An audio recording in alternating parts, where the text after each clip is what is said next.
我们从这边入料，利用输送机把它拉到上面的储存桶。我们培草到我们需要的温度之后，利用输送机把它拉到上面。我们上面是一个很大的一个滚筒，它是在散热，散热大概60几度吧。然后我们就下料，然后到碾碎，碾碎之后再拉到储存槽那边。再来就是要去蒸热。蒸热跟成型它是一套机器，它上面有一个电子磅秤，然后到我们下面去包饼。我们都尽量以就日据时代的元素来呈现啊。原本谷仓就让它有谷仓的特色，也不要改变太多，就大概就是这样的元素了。然后就把西港的在地的产物拿进来，地产地销概念，就是可以吃到我们西港的地方特产啊，100%我们西港国产的麻油啊，对啊，我们最大的宗旨。你们餐厅主要都是用麻油做的一些相关的。我们主打就是西港麻油鸡锅。掌握市政3分钟，台南进步向前冲。欢迎收看《市政3分钟》，我是林依婷。你知道西港区是全台最大的胡麻产地吗？而西港区农会遵循古法，利用物理的方式压榨出珍贵的胡麻油，而农会所生产的胡麻油还连续14年荣获台湾农业100大精品奖哦。2020胡麻季产业文化活动将于这周末举行，观众朋友不妨利用假日到西港参观胡麻嫂故事馆及整个充满在地味道园区，也能到新开幕的胡麻嫂单路馆购买伴手礼哦。现在就让我们来听听西港区农会丁组长怎么说吧。大家好，我是西港区农会供销部的行销组长丁佑任。那今天为各位介绍的是我们台南市西港区。那西港区最主要种植的就是黑芝麻哦，我们是全台湾最大的产地哈。那我们黑芝麻主要就是它有富含丰富的钙质，它做出来的麻油啊，它有很高的好的胆固醇哦，而且很适合各种料理做使用。我们为什么要叫它叫麻油界的奥斯卡？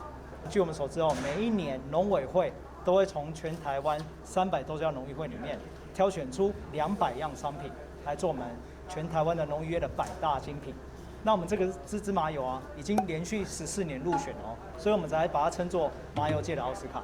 那也因为这样子啊，我们才设了一个胡麻嫂的单路馆，它里面所有的商品都是我们农委会每一年票选出来的100大精品。哦，还不止这样哦，去年啊是全台湾农渔会界唯一入选的麻油，我们共有青麻油跟黑麻油2种，2支都同时入选，而且只有我们农会入选哦，所以才叫做我们麻油界的奥斯卡。那请大家多多支持我们西港的胡麻产业，我们西港农会赞。接下来请收看中嘉新闻。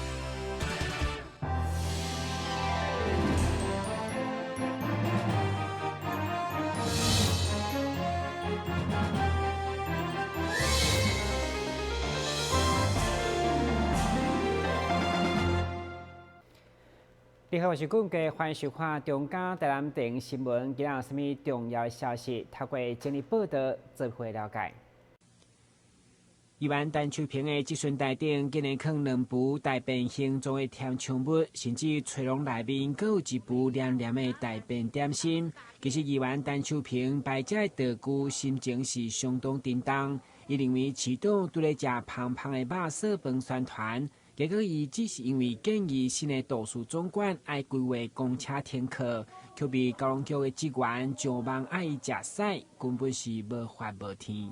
我看到你吼，安尼一路食肉色饭，但是咱市府的官员却要我们议员吃大便。我替地方争取，我替地方发声，我执行我的监督，安尼煞来互恁官员。叫我吃大便，我是感觉讲吼，难不成要我们成为一言堂吗？难不成要我们做无言的议员吗？当然不是。质询当中，议员认为伊将近27天来监督市府袂乌白骂官员，结果伊报案以后，竟然查出是公务人员上网的侮辱，所以已经提出妨害名誉甲公然侮辱的告诉。对此，市长甲局长拢亲自道歉，嘛表示严办。觉得这是不应该的，而且应该第一个，议员要用提出一个司法的诉求，我们尊重；第二个，对于市府内部对于同仁有对于议员的一个质询也好，或是问政诉求有不当的表示，我觉得其实这个部分应该要受到一些处置，不管是基层、中层或是高层，如果有不当的言论，都应该受到自己要负起责任，也应该受到必要的行政处分。对于这个同仁，他执行业务上，因为受不了压力，到这个议员的这个脸书上面去做不当的言论，这是绝对不允许的。也对于市政府的这个名誉受到很大的损害，当然也直接的损及了这个议员的这个声誉。那我想我们一定会做这个最清楚的调查跟最严厉的处分。面对议员质询监督却接受这款的侮辱，议长郭信良会长嘛公开消停，无容忍这款的代志再次发生。台南市政府呢，身为呢被监督的单位，这种的行为是大大不应该啊！不但呢使得议会两会府会和谐呢产生着足大的变化以外，也对呢市府呢是毋是还佫有相关的人员的网军呢，对着议员呢制定着反监督的行为，来做出着网络的诋毁，或者诽谤，或者带风向球的这种情形呢，请台南市长呢要严加的彻查。根据市府调查，该名职员是高雄区公共运输处承办人员，号名 Emily 的女性员工。伊伫这个月19号等秋平质询过后，伫议员脸书留言，才列出一段风波，先接受调离现职的行政处分。但新闻军及林根采访报道。议员罗坤豪上午伫自由发言，伊向立委争取在86线街卡有3处开辟性停车场议案，甲其他无电火全部暗蒙蒙的比较起来，有明显的差别。议员强调，除了降价变成治安时间危机，伫充分活化以后，嘛为当地社区创造停车空间。所以议员进一步建议，包括球场、月塔、户外电影院等等，拢会当好好来利用。对此，市长也认为建议真好，会强烈来规划成示范区。那里的住户越来越密集了嘛？那如果我们86的桥下所有每一个间隔你好好的去利用，我讲还对咱台南市，你看多好。委员，你这样建议很好，这个东西可以做一个示范区。因为咱现在都市规划要做出闲置的那个停车场老实讲也有一些困难呐。你如果若是把86底下的这些空地再善加利用。据了解，虽然土地是公路总局用地，然后由区公所来领用管理，敢若规划成停车场费用成本嘛无悬，不过因为受限当地住户的人数甲需求，一旦要全面开发，也是需要评估使用效益。但新闻军及林根采访报道。拍火兄弟伫出勤时，敢若是身躯顶的防火衫、消防鞋、氧气瓶等救灾配备加起来，往往拢超过30公斤以上。单单救一场火，就是对体能真大的负担。所以台南市消防局特别成立消防激励教官团，透过各种体能重训，强化消防人员肌肉耐力甲负重的能力，提升拍火兄弟抢救灾害的体能。我们看到各种各式样的装备这个装备训练。不过我特别感到这个好奇的是，我们女性的这个装备都是15公斤加15公斤是30公斤，男生的这是10公斤加10公斤20公斤。当然了，这边有加起来有50公斤的，那因为是不同的这个姿势的训练有这个负载不同的装备，所以说我觉得其实今天的各位教官所展现的这个充实的这个训练，让我们印象深刻，也让我们对于台南市消防局各位这个同仁，为了抢救市民的生命财产，保障市民的安全所做出的这个训练，各位所流的每一滴汗水都是有代价的，都是给市民安全最好的一个保证。特别是伫这消防激励教官团当中，还有3位女性的消防员，嘛是选政治教官，一改过去女性无适合做重量的刻板印象。很多女生都会担心重量训练会让自己看起来太强壮，其实没有适合女生的训练，只有不运动的女生。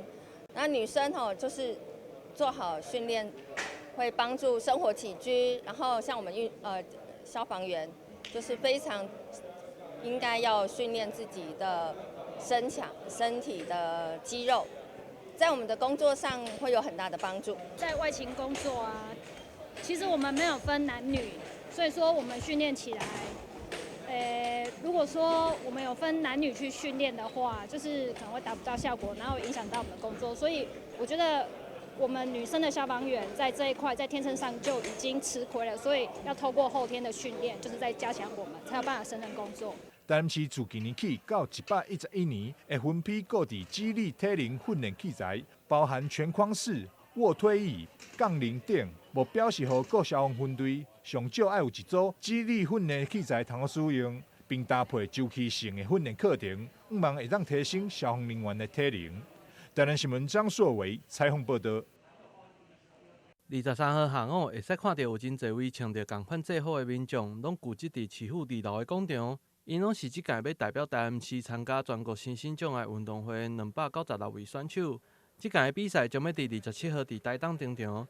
市长王伟霆也特别为代表选手授旗，期待因会使发挥平常时训练的成果，争取上好的成绩。今天非常高兴能够来替我们2020全国身心障碍全国运动会台南市代表队来进行授旗。我们真的是非常感佩他们的努力。事实上，107年的时候，台南市代表队有非常好的成绩。那今年109年，我们希望能够有更好突破佳绩。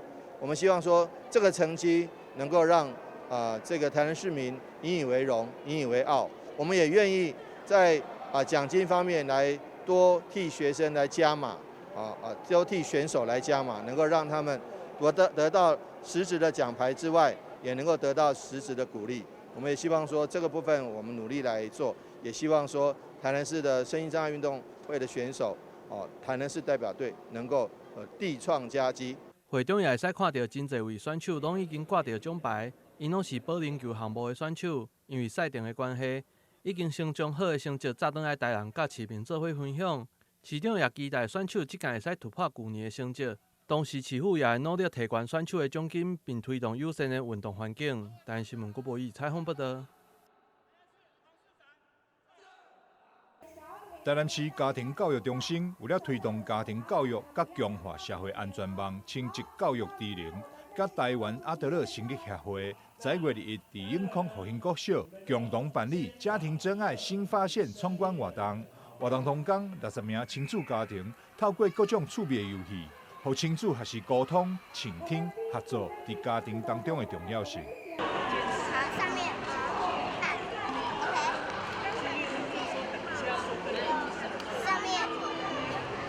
因为他不知道，真的当一个瞎子真的很困难，要去摸索。然后他就是可以让小朋友体验说，瞎子寻找的方向，然后他要有耐心，他自己要有耐心，瞎子才能找对方向。平常觉得我们应该有默契，盖起来之后才知道原来都没有。所以你觉得沟通重不重要？沟通当然重要啦，但是就是要敞开的讲。敞开的之后，才知道他到底真的就是他想要表达的是什么。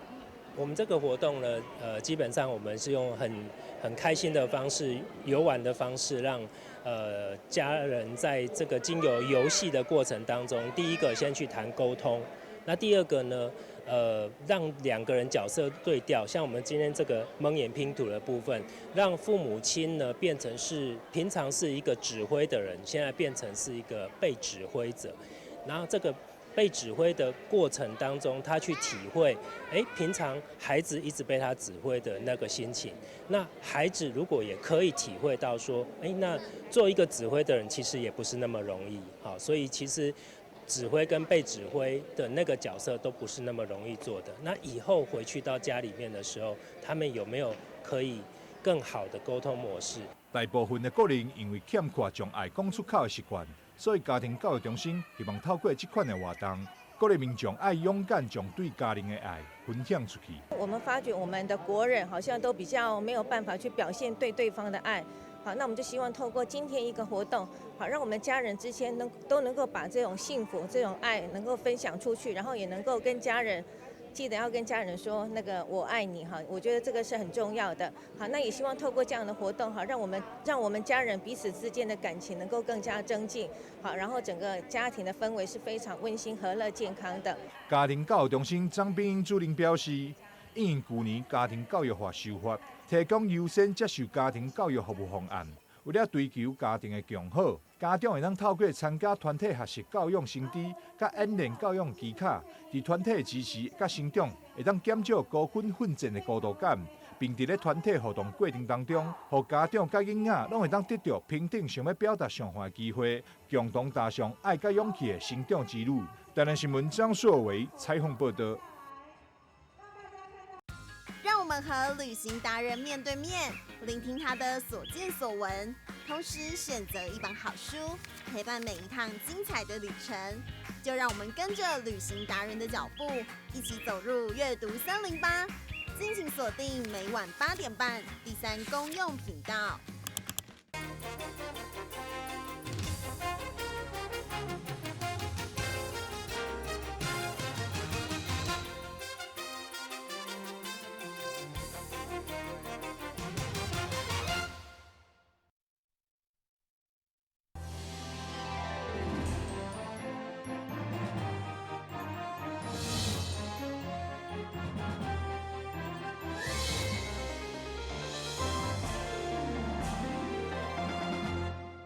看这场景，敢若是来到夜市同款。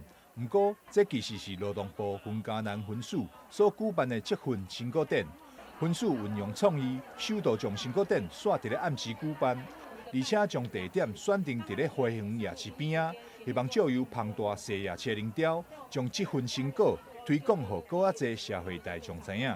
感觉很棒啊！就是人潮很多，都有加一些那个体验的。劳动力发展署署长施真阳21日嘛特别南下出席活动，除了肯定分嘉南分署举办西夜市积分展的创意，嘛鼓励民众会当多加利用政府各项训练资源，为家己开创丰富精彩的职业生活。劳动部劳动力发展署第一次在夜市举办职训成果展。那我们夜市呢，今天从晚上7点开始，最重要的是希望透过夜市的人潮，介绍更多职业训练的课程给所有的在地的民众所了解，让他们能够更多人知道。逛完夜市来看看我们职业训练的成果，最重要的是希望所有的人在技能不足的过程中，不管你是失业劳工或者是你是在职劳工，我们都非常欢迎你来看看参加我们的职业训练。职业训练它不分大小，最重要的是它只要增进你的工作职能，大家只要愿意的话都可以来参加。职人齐聚，直达 Yes 积分成果展活动，展示内容包含创意木工、创意商品设计。果冻花、3D 列印、皮雕、造型气球、美甲彩绘、推拿等41个单位，内容非常多元丰富，吸引不少民众亲自到场。由此可见，这场伫周末假期暗时举办的成果展，确实有创意，嘛具有成效。台南新闻张硕维采访报道。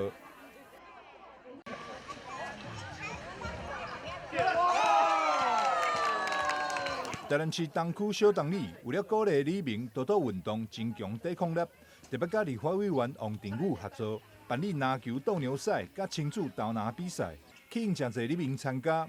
活动除了有年轻的球员伫场上拼分数，另外一边嘛有适合一般亲子家庭的投篮比赛，甚至还有祖孙做伙来比赛，温馨画面。很好啊，怎么说？就是会有一些比较年轻的。怎么讲？里民吗？对，可以参加。大家一起出来认识啊。对。因为里长有办那个小东里的小东路，我们都有在那边上课。对，所以蛮好的，真的。你们那个里面感情都不错。嘿嘿嘿，对。安尼出来，安尼投球，敢有助力？就有这次亲子投篮运球的趣味赛，邀请大家亲子一起来，没想到受到热烈的回响哦！真的，小的是4岁，哦，是80多岁的都有来投球，甚至意料之外的，很多人都投进了。所以大家回去来发现，说自己原来自己有自己的潜能。所以这里长在这边宣导，就是说其实真的要出来运动，增加自己的肌力，不要跌倒。市员吕维英甲蔡小薇嘛特别来到现场支持，陪里民做伙来健康运动。是我们的小东社区由我们黄冠中里长一起来主办的。那有王定宇委员，也有比菲多企业一起来赞助这样的一个亲子的篮球的活动。那这里面呢，我们有2个场地，一个场地是专业的3对3的一个比赛。那在我身后的呢，就是我们社区只要是有报名的，都可以来参加这个投篮然后来做一个体验的活动。那非常高兴我们里长来结合社区一起办理这样子走入社区，让大家出来动一动。这跟来家己的故乡非常的欢喜，所以我嘛要特别感谢里长长期以来对着咱地方非常的用心，不管是活动、还是服务，重要的是咱的生活的建设，拢做了非常好，掌声甲鼓励一下好不好？保持运动好习惯，会当增强身体抵抗力。小东里办理篮球比赛，就是希望里民会当多多出来运动，不但对大家身体有好处，嘛会当大大增加里民厝边之间的感情。台南新闻张硕伟采访报道。由查明班国际法律事务所主办免费的法律讲座，11月长处主讲劳资的问题，日前伫中华东路律师事务所来主讲，吸引未少的民众到场聆听。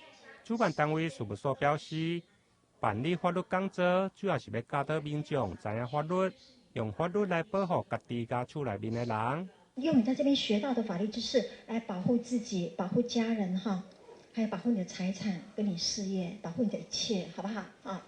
诉讼是最后不得已的手段，所以我们呢多了解法律，这就是我们事务所的理想。所以每个月都在办法律讲座。那其实，那你会说，那为什么别的事务所没有办？那因为这成本太高了。你们会发觉楼下律师群全部都在楼下，他们不能离开，因为等一下法律讲座完之后，有很多问题我下去问。所以呢，一般法律讲座呢，律师们呢也都不能开庭，不能够约当事人，什么都不能，只能够 stand by 等大家这是我们回馈社会的一个心意。11月主题主要是劳资的问题，由查明帮律师亲自讲解劳基法。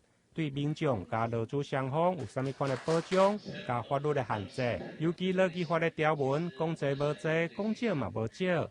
这条文对劳工到底是好还是歹？查律师认为，随着社会变迁，现行的法令已经真歹完全适用伫各行各业。派遣一定要有一个相当，我是举例给各位听。还有，今天公司为了生存，不得已，像譬如说很多那个保险公司啦。或者这个Uber Eat， 他们这些员工在外面跑，万一出车祸，很容易出车祸，那他如果出车祸怎么办？那公司是不是要负责任？甚至他开车撞人怎么办？那我找派遣来帮我送餐，咱们 Uber 的机车这个人士，对不对？你跑一趟，我就给你100块，5公里以内的100块，2公里以内会，5公里以外的话多少钱？我们按照行程来算，那这个时候我是委任你，你跟我不是劳雇关系，不是雇佣关系，就不是用劳基法了。劳基法是用雇佣关系，不用委任关系。所以这样子大家会用这种方式来投法是否适合？我们必须立法院要好好审视这部分，来制定新的法律来修正。主办单位查明帮国际法律事务所表示。办理免费的法律讲座，主要抱着回馈社会的责任，平均每个月1场，等于讲逐场拢爆满，而且3年来毋捌中断。由法官律师查明帮来主持，到现在律师事务所嘛培育出未少的法官。律师强调，法律是用来保护，毋是鼓励诉讼。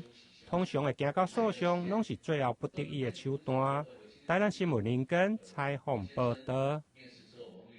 非常感谢收看今日的中嘉台南电影新闻，我是顾文杰，咱明仔载同这时间再会。